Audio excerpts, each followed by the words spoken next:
What's that D stand for? Um,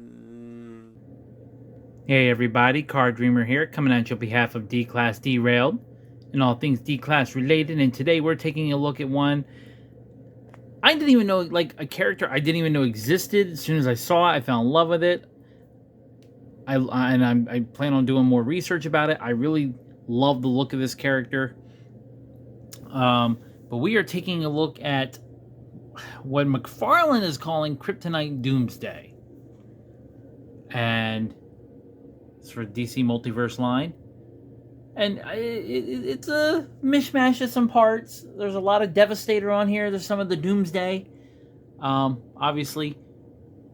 But the head sculpt, I think, is pretty much a new sculpt. And I even think some of the Kryptonite spikes are not complete rehashes. There's some new compared to Devastator, at least.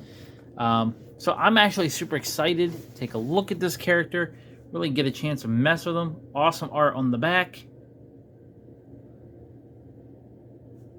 Love to know what you guys think about this character, what you know about the character. Leave your comments down below. In the meantime, let's get into this figure. And here we are, and I'm loving the figure for the most part, and I'll get into why. On the surface, I love the figure. It's such a cool looking figure, and the potential for it is great.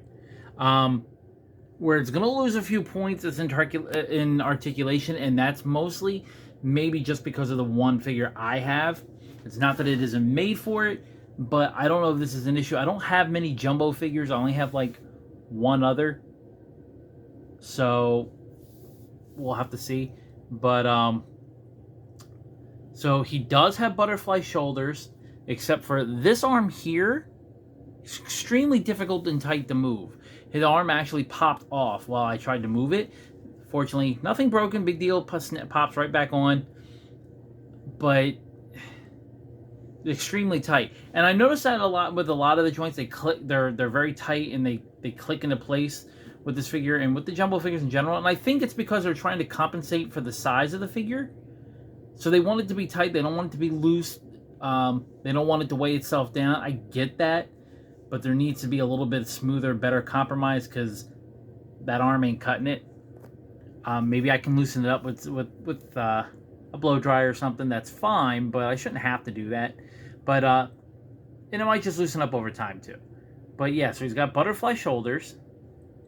I do like how they did the head. So the head does look down good a bit. He doesn't have a whole... It is articulated to look up, but he can't due to the, how it's sculpted, his body and all.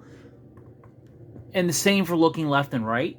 However, the way it works, his head actually is on a swivel joint, and as far like the joint itself has the neck has a little bit of movement.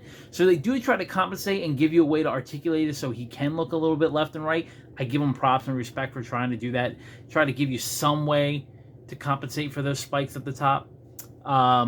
His jaw, actually, his mouth moves up and down, closes, which is cool. He does have that torso crunch articulation, which is really cool. He's got 90-degree elbows, and his wrists, they bend, and they can rotate. 90-degree knees, and of course the ankles go up and down, and they can swivel a little bit. So they gave him all the main articulation, and they tried to do something nice with the head, neck, joint that's in there, so that's pretty cool. And again, great looking sculpt, love it.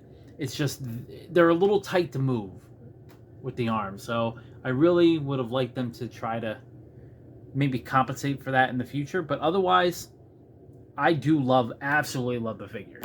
As far as accessories come, there are none. Like, he comes with a figure stand, which I'm not even sure if this stand alone is really going to do anything if you wanted to pose this figure in a particular way, honestly. But it's there.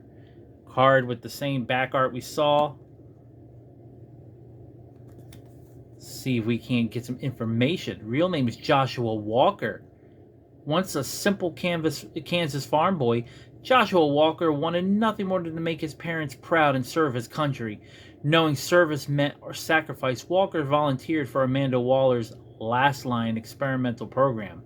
Using kryptonite as a bonding agent, Joshua's DNA was intertwined with Doomsday's, mutating him into an unstoppable monster. Dubbed the All-American Boy, Walker's sole purpose became subduing Superman and, if necessary, kill the Man of Steel.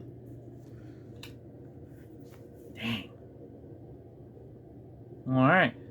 Well, now that we have a little background on him, I would love to know what you guys think. What do you think of this figure? What do you think of the character? Do you know something about the character I don't? Please, leave your comments down below. I really would love to hear from you guys. But until next time, I'm Card Dreamer. This has been D-Class Derailed. Stay evil.